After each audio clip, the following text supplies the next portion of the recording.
સાહેબ, આ વાત બહુ નાની છે પણ સમજવા જેવી છે. કારણ કે માણસની પાસે જે પાણી પીવાની બોટલ હોય ને સાહેબ, એ બોટલ જ્યાં સુધી એમાં પાણી હોય ને ત્યાં સુધી એને બરાબર સાચવે, અને જ્યારે એમાંથી બધું પાણી પીવાઈ જાય ને સાહેબ, ત્યારે બોટલ ખાલી હોય ને એનો પણ માણસને વજન લાગે છે. એટલે દુનિયામાં જ્યાં સુધી તમારા આગળ બધું હોય સુખ સાહેબી, ત્યારે તમારી આગળ પાછળ ફરવાવાળા ઘણા હોય સાહેબ, પણ જ્યારે તમે એકદમ ખાલી થઈ જાઓ ને ત્યારે સાહેબ તમને સમાજ તરસોડી દે કે આમના પાસે કાંઈ નથી. એટલે માણસનું પણ આવું જ છે સાહેબ, કે જ્યારે એક કહેવત છે ગુજરાતીમાં, નાણાં વગરનો ના થયો અને નાણે ના થા લાલ.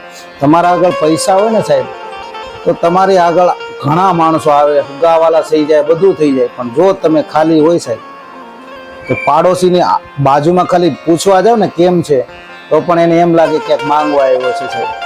એટલે આ એક નાની વસ્તુ છે કે સાહેબ, તમારા આગળ હોય ને તો બધા એક દુલાભાઈ કાગનું આપણે મસ્ત, ભાઈ માનવીની પાસે કોઈ માનવી ના આવે, પણ દિવસ જોઈને તમારો સારો દિવસ હોય ને સાહેબ, તો તમારા આગળ કોઈ મદદ લેવા માટે આવે ને, ખરેખર સાહેબ તમારો સારો દિવસ હોય ને તો તમે કોઈકને હેલ્પ કરો ને તો ભગવાન ડબલ આપે.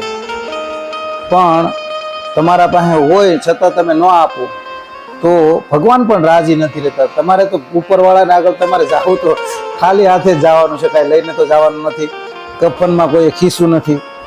એટલે આયનું જે તમે સારા કર્મ કરીને જાઓ તો ખરેખર બહુ માણસ ઉચ્ચ વિચાર, સારી યોનિમાં જન્મ લે. પણ